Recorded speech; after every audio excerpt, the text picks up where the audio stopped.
ഇപ്പം തന്നെ നിങ്ങൾക്ക് സമാധാനമായിട്ട് ഇത് ചെയ്യാൻ പറ്റുന്നുണ്ടോ? ഇല്ല.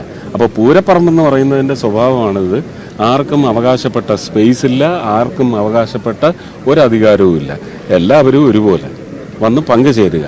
അങ്ങനെ എനിക്ക് സേഫ്റ്റി സ്റ്റാൻഡേർഡ്സ് മുഴുവൻ കീപ്പ് ചെയ്തുകൊണ്ട് ഒരു ഉന്തും തള്ളും വീഴ്ചയും സ്റ്റാമ്പീഡും ഉണ്ടാവാത്ത തരത്തിൽ കൂടി ഞാൻ ഒരു സിനിമാക്കാരനായതുകൊണ്ട് നടക്കണം, അല്ലേ? അതും കൂടെ നോക്കി നടക്കുന്നു, അത്രയേ ഉള്ളൂ. ഇപ്പോൾ ദേവസ്വം മന്ത്രി നേരത്തെ ഇവിടെ വന്ന സമയത്ത് ഞങ്ങൾ ചോദിച്ചു, അദ്ദേഹത്തിന്റെ ആ പരാമർശത്തിൽ അദ്ദേഹം ഒരു വ്യക്തത വരുത്തിയിട്ടുണ്ട്.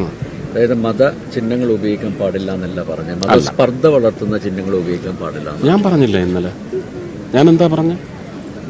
മതസ്പർദ്ധ വളർത്തുന്നതെന്ന് പറയുമ്പോഴത്തേക്കും അതിൽ രാഷ്ട്രീയ നിഴലിപ്പുള്ള ചിത്രങ്ങളാണ് എന്നേ പറഞ്ഞിട്ടുള്ളൂ. മതത്തെ സംബന്ധിച്ച് പറഞ്ഞാൽ ദിസ് ഇസ് ഡിസ്പ്ലേ ഓഫ് മതം. അത് എല്ലാവർക്കും സന്തോഷമാവുന്നു, അത്രയേ ഉള്ളൂ.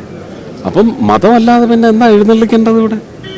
വേറെ എന്താ എഴുന്നള്ളിക്കണമെന്ന് നിങ്ങൾ അത് വ്യാഖ്യാനിക്കുന്നത് തന്നെ. പറയുന്ന ആളിന് ഒരു ശുദ്ധി ഉണ്ടെങ്കിൽ അതിനെ ദുർവ്യാഖ്യാനം ചെയ്ത് നമ്മൾ കുഴപ്പമാക്കാൻ പാടില്ലല്ലോ. ഞാൻ അത്രേ മനസ്സിലാക്കിയുള്ളൂ. അല്ലെങ്കിൽ ആദ്യം ഒച്ചപ്പാടെടുക്കേണ്ടത് ഞാനല്ലേ? ഞാൻ ഒരു വിശ്വാസിയല്ല, തീർച്ചയായും. ഞാൻ ഒച്ചപ്പാടൊന്നും എടുത്തില്ല. ഞാൻ അതിൻ്റെ എന്താണ് അതിൻ്റെ യഥാർത്ഥ എസൻസ് എന്നുള്ളത് മനസ്സിലാക്കി.